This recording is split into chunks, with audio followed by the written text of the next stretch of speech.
Hello everyone, this is Bella Luna, and it is my pleasure to welcome you to Virtual Fringe Cabaret 2021.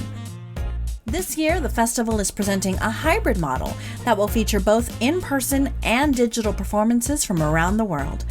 Previews will begin on August 5th, and official performances will run from August 12th through the 29th. Please know that everyone on site during in-person performances will be required to wear a mask while indoors. In addition to wearing your mask, you will need to present proof of vaccination against COVID-19 or a negative COVID-19 test taken within 72 hours of your performance, along with your photo ID. We thank you in advance for your help in keeping our community safe and healthy. Our full audience safety plan can be found on the front page of our official website, hollywoodfringe.org. Now, let's get this Virtual Fringe Cabaret rolling. Tonight, we celebrate our Diversity Scholarship winners with a scholarship showcase. The Ivory Thread. The Ivory Thread is the story of a musician's journey into acting after personal tragedy. Over the course of his life, Michael J. Gonzalez has answered several calls, mostly metaphorical and with a musical bent. But that one call, at age 50, changed everything.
Japanese Love Story, Shizuka. Next up, here's a scene from Japanese Love Story, Shizuka, written and directed by Tomoko Karina.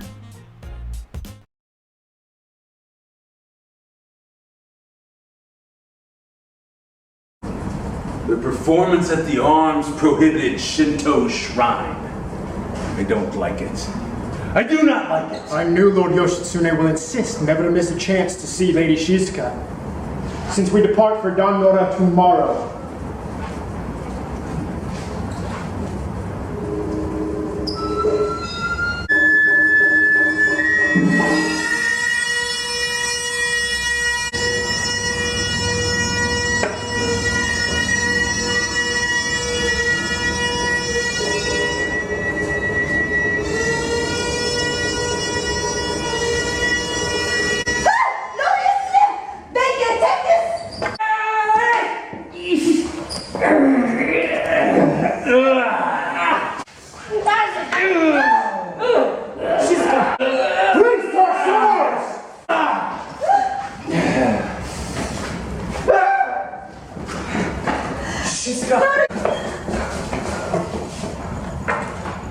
It is taken care of, my lord.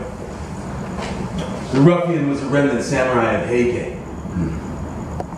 Lady Shizuka, you have chosen a dance piece with the Naginata, knowing that our arms are not allowed in the shrine to protect my lord.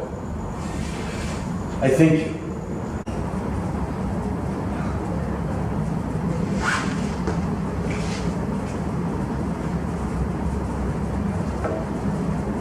Shizuka. I've decided, Shizuka.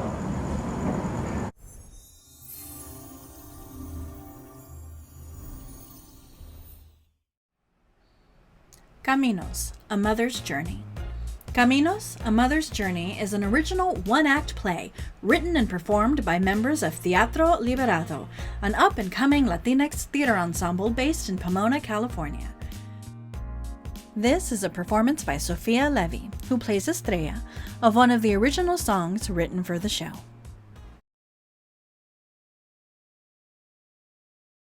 Hello, I'm Sofia Levy and I'm playing Estrella in Caminos, A Mother's Journey, and this is Caminos.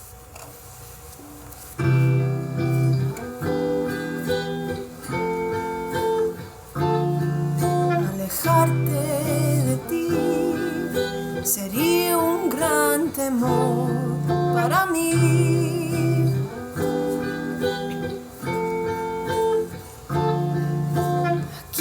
Conozco mi alma y todos los razones por quedar.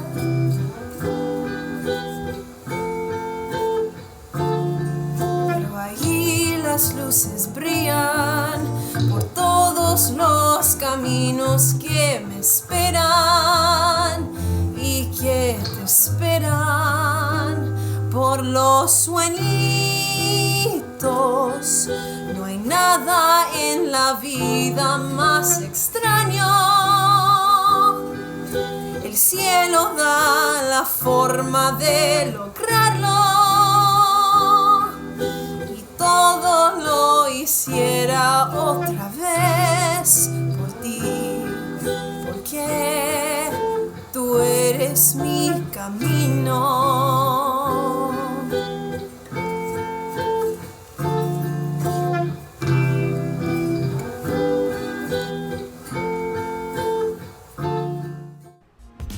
1.5 Korean, a series of comedic sketches about being Korean American and Korean Black American. Either they're not Korean enough for native Koreans, or they're some sort of mythical Asian monolith for white people. They just can't seem to win. My therapist has suggested that I start writing things down and journaling to kind of get at the root of my feelings, to kind of, help me understand them and to understand why I might be angry all the time. A couple things about that. One, I don't like writing shit down. And two, I have a problem with authority and I don't like people telling me what to do. So I'm going to be unnecessarily difficult and I'm going to do a video blog. Solution, I don't have to write shit down. So what's making me angry? Well, I don't know. Let's start with white people, anti-vaxxers, and Trump supporters. And a lot of people think that Trump supporters have just disappeared. No, bitch, they still around. Them hoes are still here, and they live just like north of me and south. Actually, I'm surrounded. I'm in LA right now, and they live in places like Thousand Oaks, Sherman Oaks, all the Oaks, and like in Orange County and like Anaheim and shit. And that's why I don't go to those places. But if I had to get down to real personal reason why I'm angry, I guess it started back in 2004 when my mom died. First of all, don't make it weird, okay? Gross feelings. But yeah, she passed. It happens to all of us. And that made me angry. And one of the other things that made me angry is that she didn't leave any contact information for me to contact her family to let her know she passed, because apparently she's the black sheep of the family. Oh, guess who she passed that on to? Oh, me. Yeah, I'm the black sheep. My mom and my dad divorced, and my dad remarried a minister, and then he became a minister. And then my stepsister is a minister, and she married a minister, and they both run an orphanage down in the Dominican Republic that's very Christian based, and they have like 8 kids, and they're all involved in the ministry somehow. So I'm surrounded by ministers, and who's like the devil? And that's me. Okay, I'm the black sheep or whatever. So now I don't have any way to contact them, so I have to go on this adventure and to try to figure out where my family is and to like locate them and, you know, to let them know that their daughter, friend, aunt, whoever has passed. That was in 2004. It's now 2021. Obviously, I haven't been trying that hard because I'm a little pissed off still, but it's starting to pick up a little momentum now. And also, one of the other things that I'm angry about is that if it wasn't clear, I'm half Korean. My mom is from Korea. And so I was going through a box of photos after my mom passed with my dad to try to just, you know, find like letters or anything that could kind of connect me with my family in Korea so I can contact them. And we were going through photos, and I found one of me and my aunt, my 2 cousins, her sons, and my grandmother. And I showed my dad, and I was like, look, here they are. You know, and I vividly remember living with them, you know, going on trips with them, you know, coming home from school. I just remember my life with this group. Show my dad, and he goes, that's not your aunt. That's not your grandmother, and those are not your cousins. Then who the fuck are these people? Apparently, they're my mom's best friend, and that's my mom's best friend's children, and my mom's best friend's grandmother. Yeah, I never met my Korean family. I was just told a lie, and the only person who I can ask about that is dead. How convenient. Good for her. The way that immigrant mothers fuck up their children is astounding. So now I'm left on this little adventure of trying to find them. But then I'm thinking, well, my mom must have a good reason for me not to, you know, find them, locate them for, you know, maybe to protect me. But now I kind of want to find them because I want to see, you know, what their relationship was like and then whether or not I need to cuss them out, because I will do it. And so I don't know my family like I thought I did. I grew up living a lie, knowing a lie. Not knowing, without knowing a lie, whatever. It was all a lie. So I'm a little pissed off about that. Other thing I'm a little angry about is that I really want to go to Disneyland, but I know it's down there with them fucking white people. Justice or Just Me? The Bite by Lorinda Hawkins Smith. For those who suffer from chronic domestic violence, there's hope. Domestic violence, what is it? The pastor said that's when the amygdala, that's when it lights up. They must not be too bright. People, they just lose their temperature and then they don't tell jokes to bring the temperature down. Why don't they just leave? Domestic violence is not an anger or an amygdala problem. Domestic violence is about power and control. I got high blood temperature. The sex can't be that good, right? But see, that's when you gotta crack the joke. Sex really that good? Domestic violence looks differently in every situation. Domestic violence is gaslighting. That didn't hurt. Man, I barely touched you. Breaking promises. I know I said I'd start taking care of the baby. I know what I said. But I can't right now. Lying.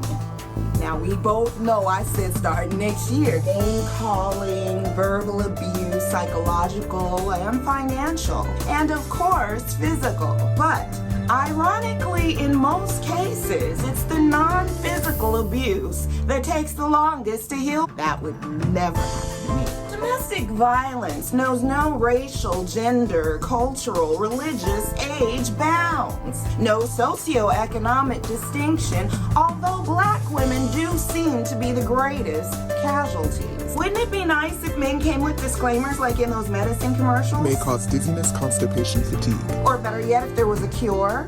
Mine gave me liver damage. Mine took everything.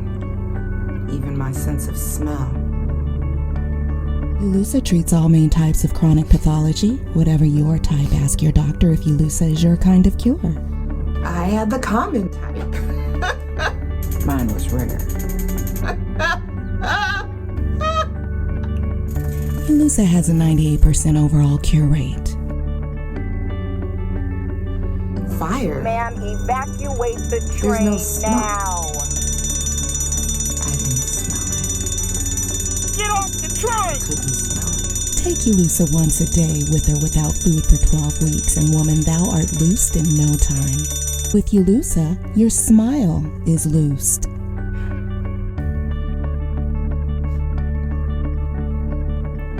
Your breath is loosed.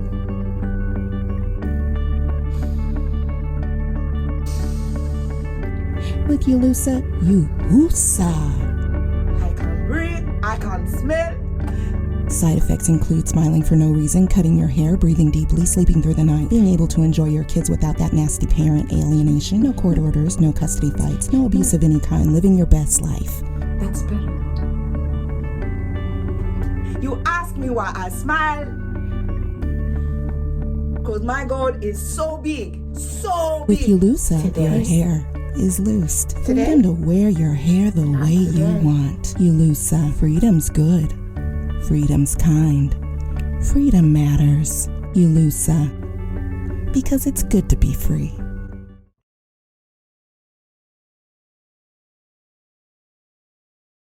Junk Girls. Junk Girls is about 3 women stranded in small-town Minnesota on a U.S. Army casualty notification assignment in January 2007. It's about the horrors of war, the terrible beauty of love, and the loneliness of being lost forever in America.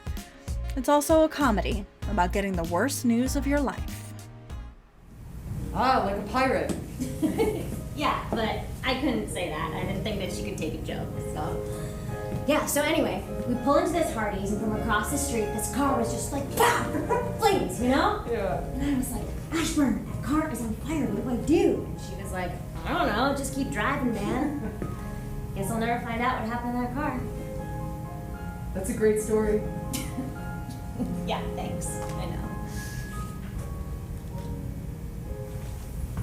I need to know if you'll let me be alone when I get back. How alone? Tell me what you need and I promise I'll try. I never felt like I was strong enough. Like I was worth you. Like me being me was good enough for us. Fuck, what does that even mean? I don't know. It sounded smart. Well, it wasn't. Jesus, remember how angry I can make you? You come home, kick off your shoes, eat everything in the kitchen, crumbs everywhere. Put on your crack TV shows, just living your life like a teenager with no responsibilities. I get the look. Oh, I'm sorry about the look. I couldn't help it. Well, makes you a great teacher though. Right face, forward march, left, left, left, right, left, left, left, left, right.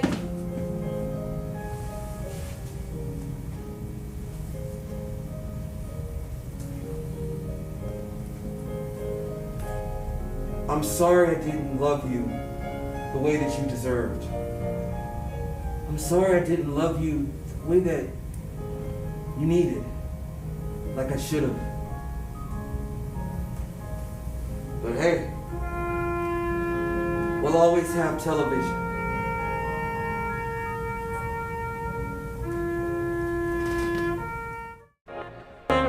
Happily Ever After.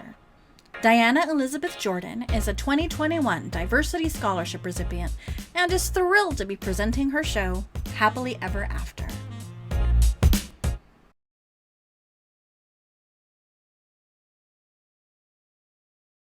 There was a time that my friend Gloria's sex toy party. They have a sex toy party. This was very interesting. We're gonna make a Tupperware party, only, you know, toys. Anyway, it was at Gloria's house. So there was another woman there, Yvonne Loving. Who said she was a pussy. And the magazine was like, what might you be interested in? And I was like, well, you know, I'm single, I don't have a partner. And she said, with a little too much enthusiasm for my comfort, oh, I have lots of items for your sexual pleasure. And she led me to the table of what I like to describe as the International House of Totally Diverse Dildos. There was the African American one, the Caucasian one, the Latinx one, the red and green holiday edition with the jingle ball, and the clear one, for the clear people of America.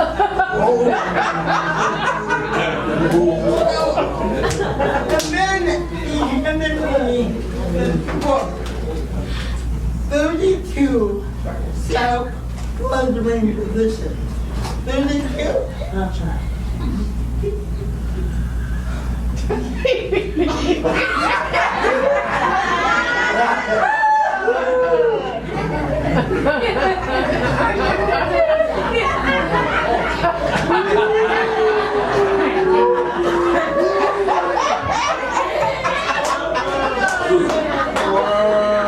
To be honest, a lot of them look more painful than pleasurable.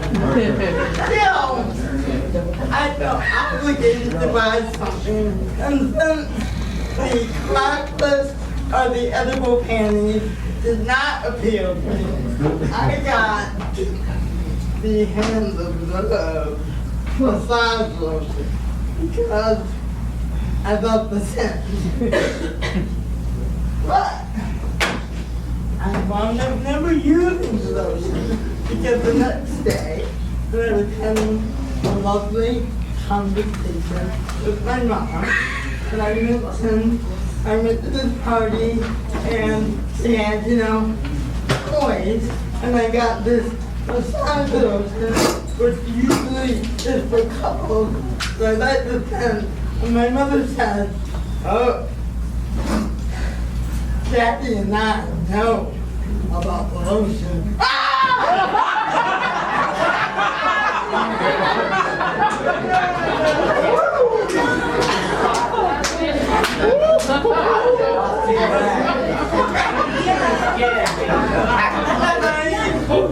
It took me years to get that image out of my head. And I bought a new phone.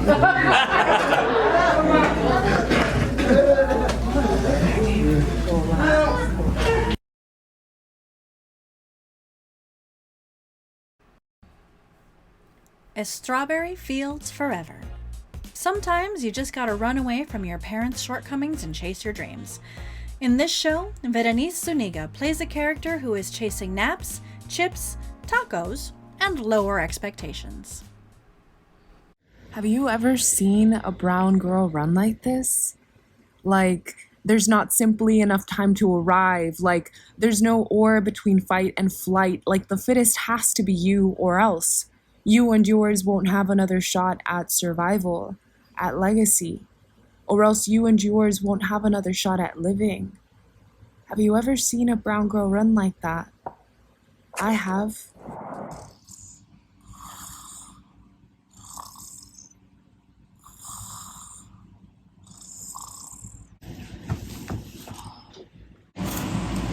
I'm being completely honest.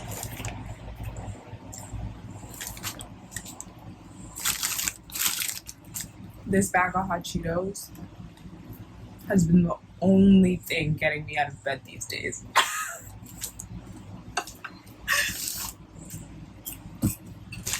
My one true purpose, taking care of this chip right here. As a true runners, they ran marathon of survival. They passed the baton a long time ago so that I could be here. You see, I'm supposed to be running too. I'm supposed to be running farther and faster than they did. If I do this, maybe someday a brown girl like me can catch a glimpse of a fucking break. If I do this, maybe I'll get some sort of medal saying, brown girl broke generational cycles. If I do this, maybe my accomplishments will make it on the ancestral family fridge where my nieces and their kids and their kids' kids can see that they too can be great. They too can be exceptional. Exceptional. I've done all the things my parents dreamt of when they came to this country. I have bachelor's. I have the master's. I'm unemployed. And I don't think I've ever asked myself what I wanted to do with my life until now. So here we are. At first generation crossroad. On the left, I could go down the road my parents want me to go on. On the right, I could go down the dark, spooky road of self-fulfillment. Do I want to be a human resources manager because that's what I want? Or is it because it's a sit-down job in front of a computer that my parents will look at and say, Mika, congratulations, you won't have to pick strawberry for the rest of your life. You've made it! This trip doesn't feel like mine because the directions aren't mine. I'm driving, but I got my parents in the back seat yelling, exit here, salte aquí, no, te estoy diciendo que ahí, no, párale, que me vas a matar. My parents came here with a dream, but yo, how much of that dream was actually theirs? If I was supposed to be running a marathon, oh, so this is my starting point. The Book That Won't Close, Confessions of a Love Addict. T.L. Forsberg is a singer who embraces her deaf and will be performing a song in ASL. Tried so hard and got so far. In the end, it doesn't really matter. I had to fall to lose it all. And in the end, it doesn't really matter.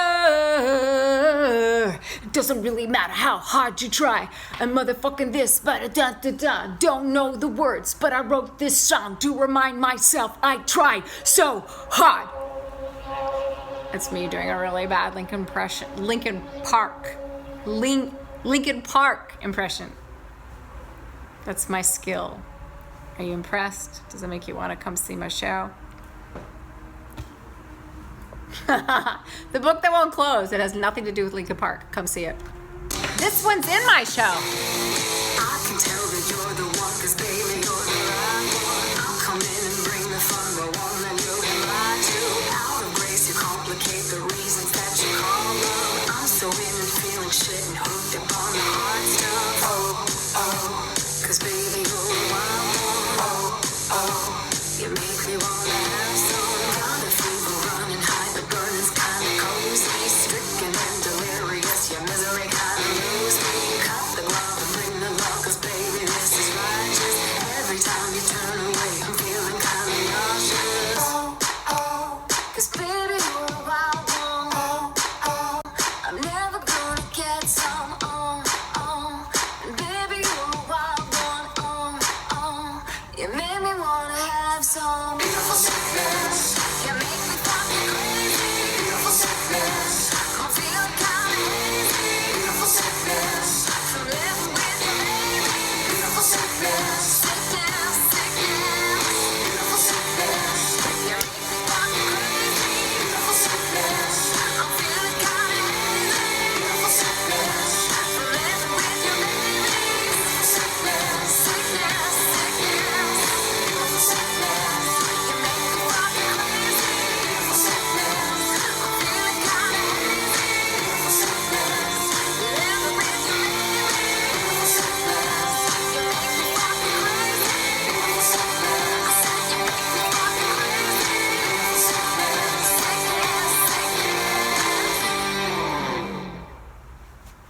The Book That Won't Close. Be there. August 5th, 10 p.m. Diary of a Crackhead. Stevie Mac's Diary of a Crackhead is a funny one-man show about how this LA-born comic rose from the ashes of a family riddled with crime, crack, and carpet crawlers. Oh, we hear that Diary of a Crackhead is at the Hollywood Fringe Festival. Hey, yeah, Stevie Mac's Diary of a Crackhead. It's a one-man show. It's my life story. Oh, will there be magic? No, it'll just be me doing my story. Something was supposed to happen, man. Oh, a smaller one comes out of the door. That's the trick. So what type of magic will you be doing? No magic tricks per se. Oh, so there'll be none of this over to here and over to there and then none of that? None of that?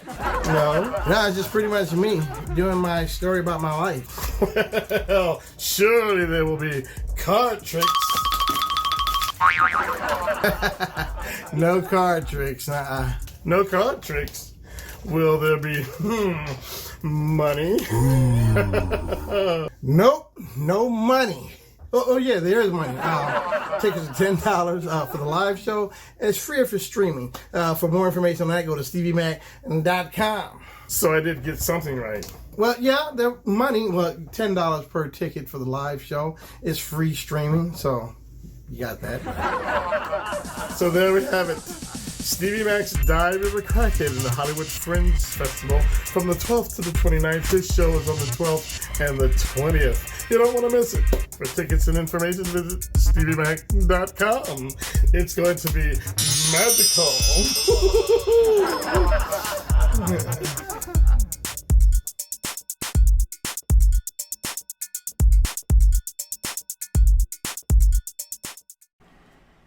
Transsetter. This is not a direct excerpt, but contains an excerpt from the world premiere of Veronica Carey Matthews' solo show Transsetter. So if you like what you see, there's more fun like it in the show, so go see it. And if you don't like what you see, well, the rest of the show is completely different, so go see it. Hi. My name is Veronica, and I'm doing a show at this year's Hollywood Fringe called Transsetter, about a guy named Carey and his transition. Now, some of you might be wondering, well, isn't your name Veronica Carey Matthews? Isn't Carey you? No, we're not, okay? Yes, we are, okay? But just look, it makes sense if you come and see the show, so yeah, just come and see the show, okay? It's just... Okay, but anyways, yeah, Carey went through some stuff. Carey went through a lot of stuff. What kind of stuff, you ask? Great question. The answer is come and see my show and you'll find out, okay? But one of these things I will talk about is that Carey lived in LA for about 6 years without a car.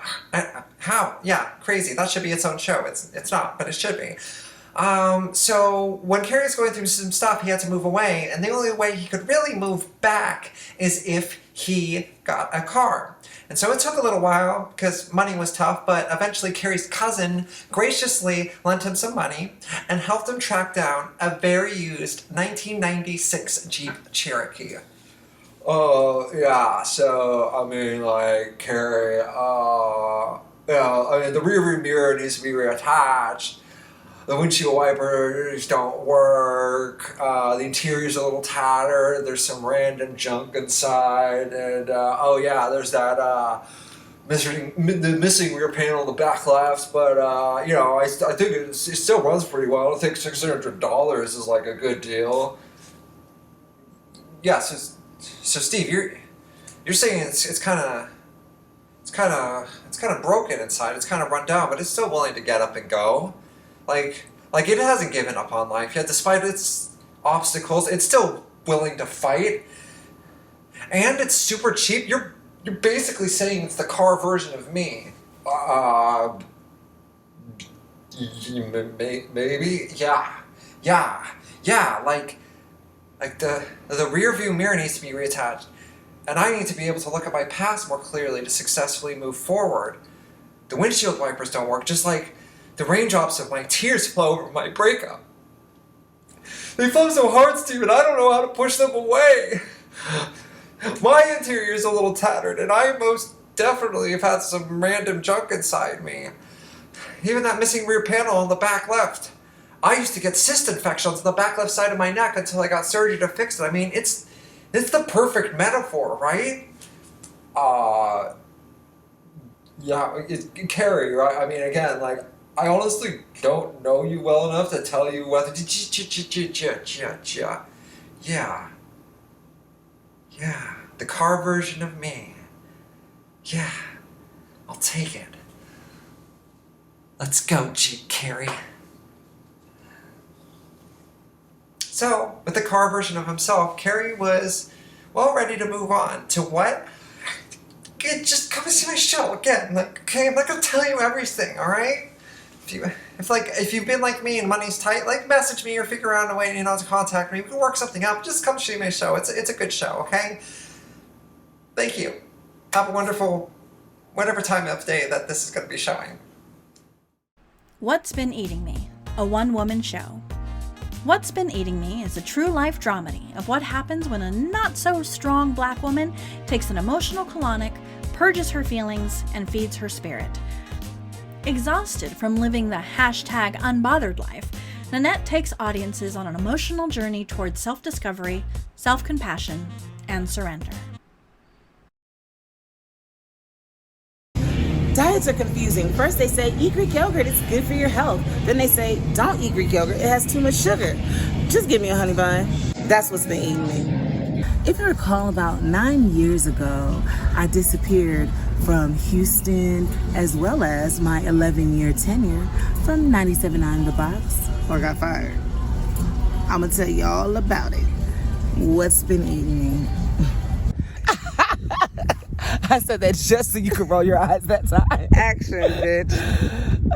What's been eating me? Okay, people who've never had weight issues that love to give weight loss advice. Like, first of all, shut up. You just naturally skinny. I ain't get that gene, okay? You know what I'm saying? If I was, I'd probably be naked everywhere, all right? Yes, I've thought about weight loss, surgery, lap bands, sleeve, all of that stuff. But what people don't tell you is all the gut issues they have after that. And then half the people I know that have had it gained all the damn weight back. So, like, what's the point? I can lose weight. I lose weight all the time. I just keep on eating. That's the problem, so keep on coming back. What's been eating me? I dated a man for 7 years, and our marriage only lasted 5 months. That's what's been eating me. When you love yourself completely, you'll attract a man that loves himself completely, and you'll have what is called true love. That was beautiful. I mean, just the fact that you even started with that man never deserved you anyway.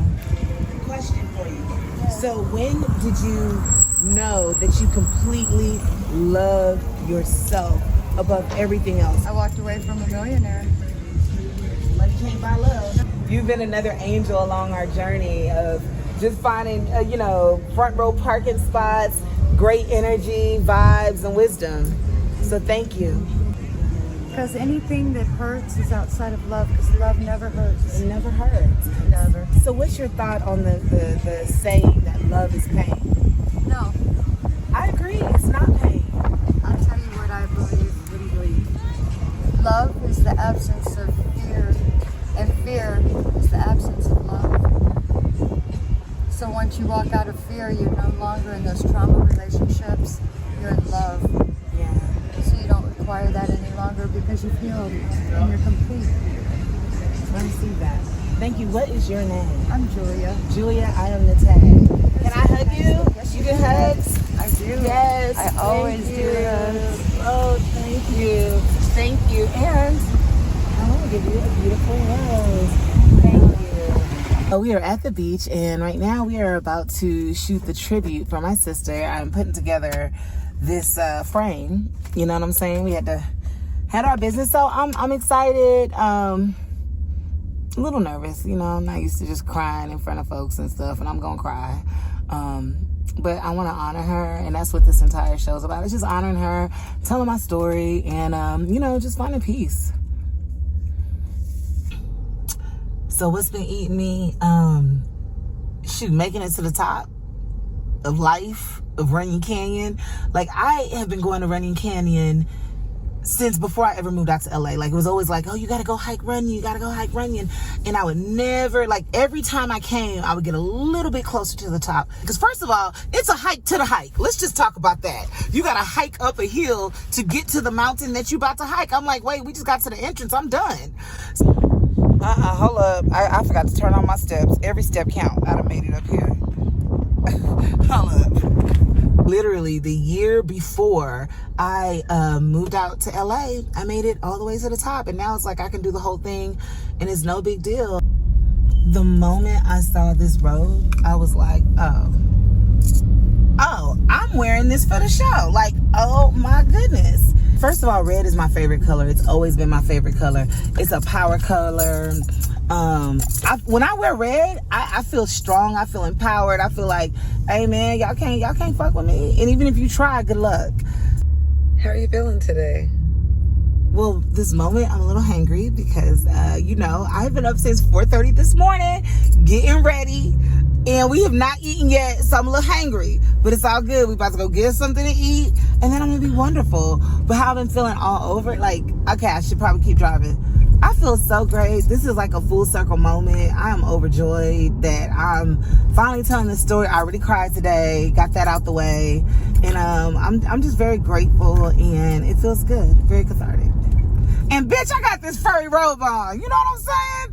Shit, how else you gonna feel but fly? Now, when I start wearing this everywhere, and it's my uniform, don't say I ain't tell you. What's been eating me? A one woman show. What happens when a not so strong black woman takes an emotional colonic and feeds her spirit?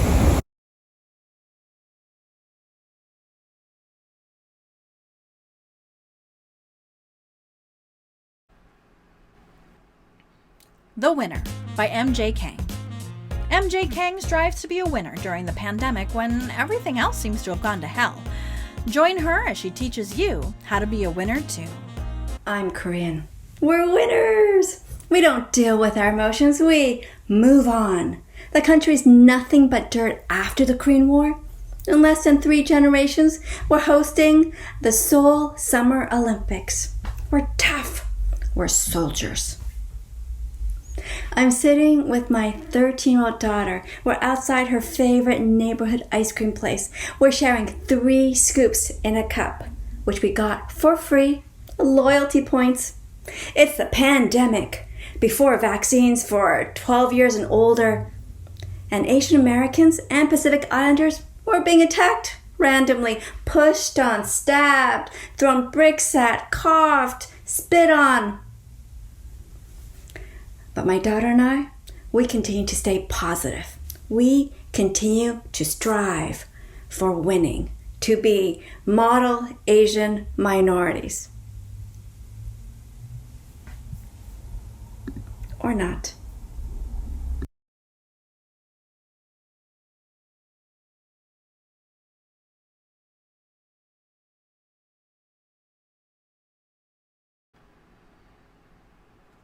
Cheater. Pablito loves Miji, but finding Martin in his boyfriend's apartment complicates things. Imagine what will happen when he finds out his boyfriend is a demon. Cheater is a different kind of coming out story. Happy Enif? Who the fuck? How did you get in here? This is my boyfriend's apartment. What the fuck are you doing here? This is my boyfriend's apartment? Amor. Ooh, that was amazing. Don't amor mi pendejo. Who the fuck is this? Pablito? Oh, so you do know this guy. Mickey, why? Because he's an asshole. No, Martin, wait. Seriously, Mickey? No, Pablito. I swear it's not what you think. Pinche, ya sabe que vas a andar con tus chingaderas. No. Listen, please. It's not what you think. Stop. Wait, I need you to listen. I don't have to listen to shit. You're a fucking cheater. I'm not. How can you say that? Babe, I swear, just listen, please. Babe? No, you don't understand. Oh, I understand perfectly. I understand that you have been cheating with this kid How long have you been seeing him? We've been together for a year. It's our 3-year anniversary. I have to find out you've been cheating for a year on our anniversary? 3 years, Miguel? What the fuck? Babe, I swear, if you just let me explain. Get me out of that. I'm not talking to you. Okay. I haven't been completely honest. I've tried, but how do I even begin to explain this? I can't wait to hear this. Well then, be honest. There's no secrets now. I have never been with this guy. I swear. I don't even really know him. Then explain this! Oh my god. That's my dick, babe. I'm so sorry. That's right, I have his dick as my screensaver. So that's it? You cheated? No, I mean, it's not that easy. How can you deny it? I have all of these pictures of us together. Are you gonna deny those too? Stop. You don't know what you're... It's not what you think. Okay, look. You deserve an explanation. You both do. Fuck, this is hard to say. I don't really know you. I've never met you. Fuck. I've never had to say this out loud. Mostly because we never stick around long enough for this to happen. I haven't been completely honest with you. Not totally anyway, but more honest than we've ever been with anyone. More honest than ever? Is that supposed to make me feel better? Hal, I don't think this is gonna work. You need to tell him. You need to tell them. You go, I know, but it's so lost. You don't have any more time to tell him. I know, but what am I gonna do? It's been so long. I've broken his trust. How am I supposed to figure it out? Fuck, I'm rambling. Just do it. There's no need to hide it now. I know, but just give me a second, please. Just do it. Fine. Fine.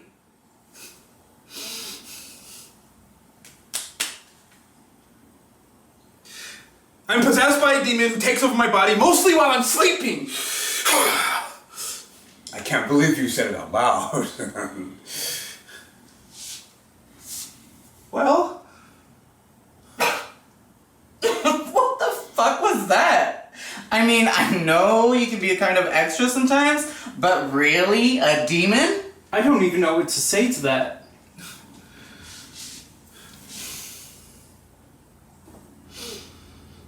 I'm trying to be honest. Well, say something! Are you just gonna hide now? Help me out! Oh my god, you really are fucking sick.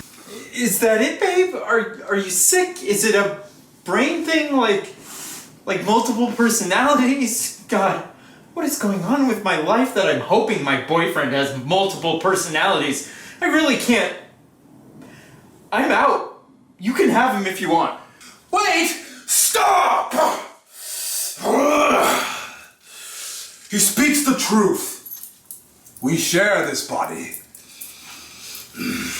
What the fuck?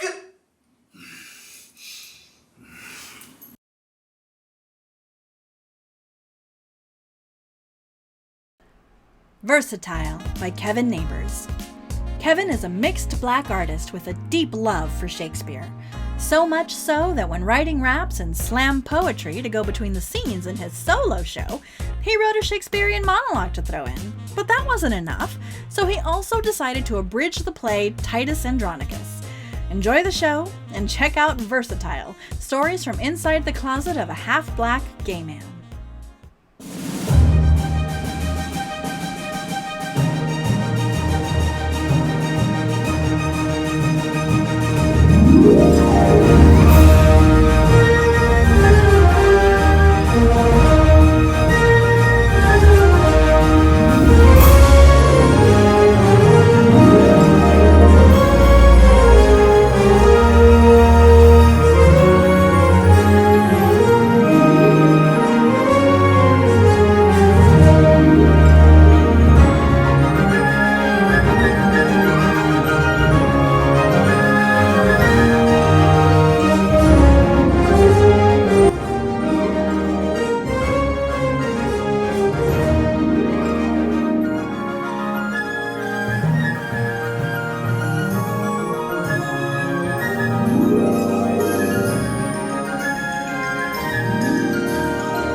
In the theater, time moves fast. And before I knew it, we were performing Titus Andronicus, the play about the Romans absorbing the Goths. Romans, we must conquer the Goths. They are a threat to our empire and our sovereignty. Goths, the Romans are invading our empire. Arm yourselves. Leave no Roman alive. And then the Goths and the Romans battle in a blood and sweat-drenched battlefield until the Goths are defeated. The Romans round up the remaining Goths. The Goth Queen, her 3 sons, and her slave lover, Aaron the Moor. Goth Queen, for the crime of murdering 100,000 Roman soldiers, we sentence your eldest son to death.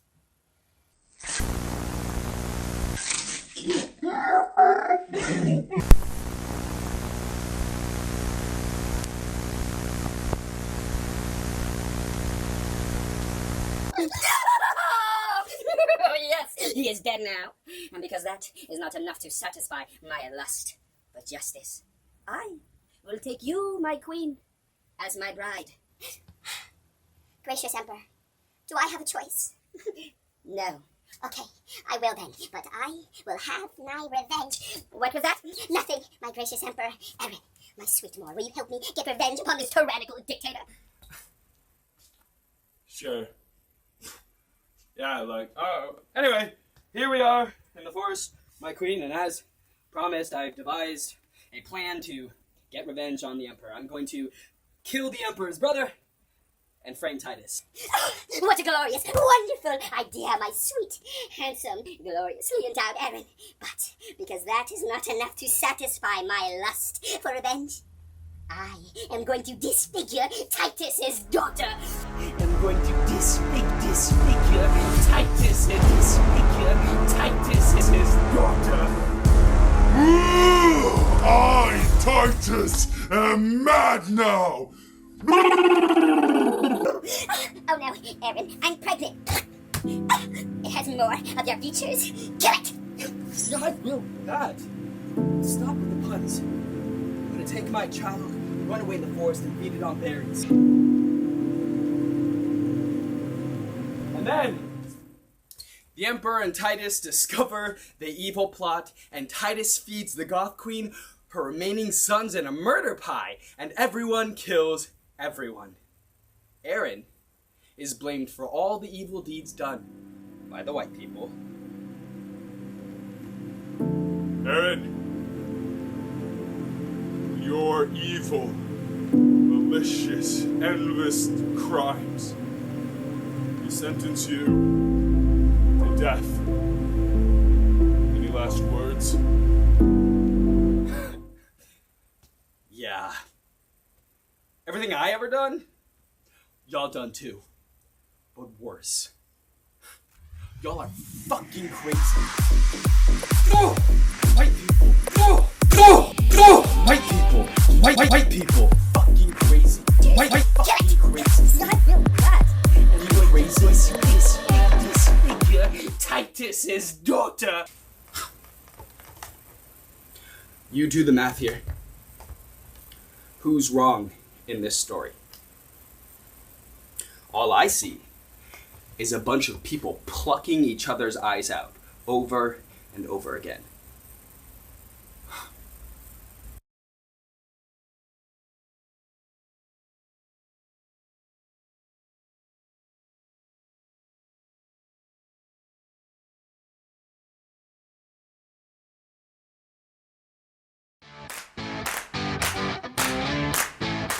Thank you for joining us for the HFF 21 Virtual Fringe Cabaret Scholarship Showcase.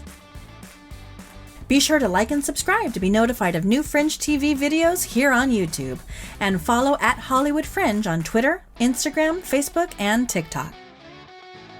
See you again soon. Till then, this is Bella Luna saying stay safe and fringe on.